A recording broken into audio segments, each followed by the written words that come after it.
Ouça com atenção. Talvez isso vá te incomodar. Mas se incomodar é porque é para você. Você já percebeu que alguns ciclos na sua vida já terminaram, mas você continua dentro deles como se ainda houvesse algo a salvar? Relacionamentos que drenam, trabalhos que adoecem, hábitos que te enfraquecem, situações que já morreram, mas você insiste em carregar o corpo. A pergunta não é se você sabe disso. Você sabe. A pergunta é: por que você ainda está aí? Fique comigo até o final, porque quando você entender isso, você nunca mais vai confundir força com apego. E se esse vídeo fizer sentido para você, deixe o like agora. Não como favor, como compromisso consigo mesmo. O que ninguém te ensina é que encerrar ciclos não é um ato emocional, é um ato de poder. E é exatamente isso que vamos destrinchar agora, com a lente fria, direta e implacável da filosofia estoica aplicada à vida real. Primeiro ponto. Existe um sinal que nunca falha. Quando você entrega energia e não há troca, você se doa, se ajusta, se cala, suporta, aguenta, espera e nada avança. Não é sacrifício, é desgaste. O estoicismo ensina algo simples. Tudo o que não cresce, apodrece. Se uma situação exige cada vez mais de você e te devolve cada vez menos, isso não é virtude, é perda de domínio. O homem estoico não confunde persistência com insistência cega. Persistir é agir dentro do que depende de você, com propósito e clareza. Insistir é repetir o mesmo movimento, esperando um resultado diferente, mesmo sabendo, no fundo, que nada vai mudar. E você sabe. Sempre sabe. Quando você acorda já cansado daquilo, quando sua mente antecipa o desgaste antes mesmo de começar o dia, quando o corpo reage antes da razão. Esse é o primeiro sinal de um ciclo encerrado, que você se recusa a fechar. Segundo ponto, a repetição de padrões que já não fazem sentido. Você faz, nada muda. Você repete, nada muda. Você insiste, nada muda. E ainda assim continua. Aqui entra uma armadilha psicológica poderosa, a ideia de que aguentar é sinal de força. O mundo te ensinou errado. Os estoicos nunca glorificaram o sofrimento inútil. Eles glorificavam o controle interno. Epicteto dizia que não são as coisas que nos perturbam, mas os julgamentos que fazemos sobre elas. Quando você permanece em algo que já perdeu o sentido, não é a situação que te prende. É a narrativa que você construiu sobre ela. Se eu sair, eu fracassei. Se eu desistir, eu não fui forte o suficiente. Se eu fechar esse ciclo, eu perco tudo o que investi. Isso não é força. Isso é apego disfarçado de virtude. Terceiro ponto. O medo do vazio. Pouca gente fala disso com honestidade. Encerrar um ciclo cria espaço. E espaço assusta, porque o espaço exige responsabilidade. Ele te obriga a encarar o desconhecido. E o cérebro humano, primitivo, prefere um desconforto conhecido a um conforto incerto. O estoicismo chama isso de escravidão emocional. Você permanece onde está porque já sabe como sofrer ali. Você conhece as dores, os horários, as brigas, as frustrações. É previsível.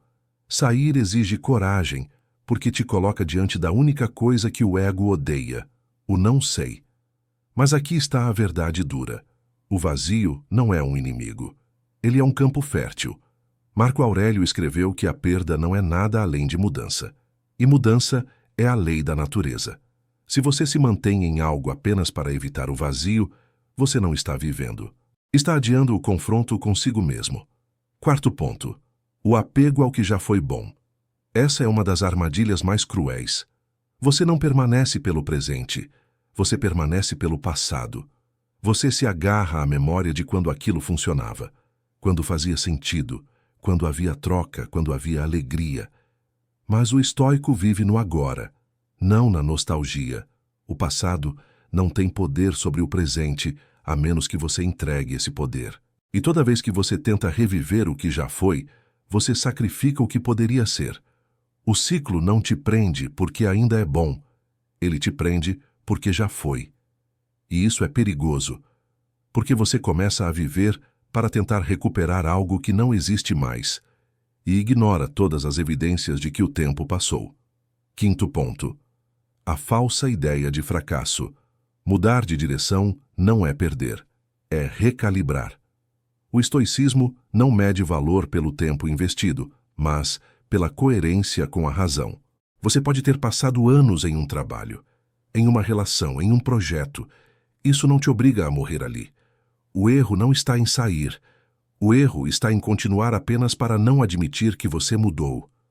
Você não é o mesmo homem de um ano atrás, muito menos de 5, muito menos de 10. A identidade humana é construção constante, e exigir que tudo te acompanhe para sempre é negar a própria natureza. Sêneca dizia que a vida não é curta, nós é que a desperdiçamos. E desperdiçar, muitas vezes, é permanecer onde já não há crescimento. Sexto ponto, a ilusão da resistência como virtude. Você se orgulha de aguentar, de suportar, de não desistir. Mas pergunte a si mesmo, com honestidade brutal, isso é força ou medo de escolher? Porque decidir encerrar um ciclo exige mais coragem do que ficar. Exige assumir o comando. O homem que governa a própria vida não se define pela quantidade de dor que suporta, mas pela clareza das decisões que toma. Resiliência não é se destruir lentamente. É saber quando avançar e quando soltar. Sétimo ponto. O conflito entre quem você foi e quem você está se tornando. Aqui está o coração do problema. Você sente o desconforto porque está em transição, entre fases, entre versões. Um pé no passado, outro tentando avançar. Esse estado gera ansiedade, confusão e culpa, mas ele não é um erro, é um sinal. O estoicismo ensina que tudo na vida é impermanente, e resistir a isso é sofrer 2 vezes. Você não precisa justificar sua evolução, você só precisa respeitá-la. Agora preste atenção, porque aqui está a mini arma mental que você pode usar hoje. Pergunta-chave estoica. Isso contribui para o meu domínio interno, ou o corrói? Se corrói, não importa o quanto já foi bom, não importa o quanto você investiu, não importa o que os outros esperam, o que não sustenta sua paz, não sustenta sua vida. Encerrar um ciclo sem culpa começa quando você entende isso. Não é abandono, é alinhamento. Não é fracasso, é maturidade. Não é fraqueza, é autocontrole. No final, o loop que eu te prometi se fecha aqui. A verdadeira força não está em aguentar tudo, está em escolher o que merece sua energia. O homem estoico não implora para que as coisas mudem. Ele muda quando percebe que aquilo não depende mais dele. Se você ficou até o fim, comente a palavra domínio. Isso não é um comentário, é um selo de compromisso com a própria evolução. E agora me diga, qual ciclo você já sabe que precisa encerrar? Nos vemos no próximo vídeo. E lembre-se, paz não é ausência de conflito, é domínio interno.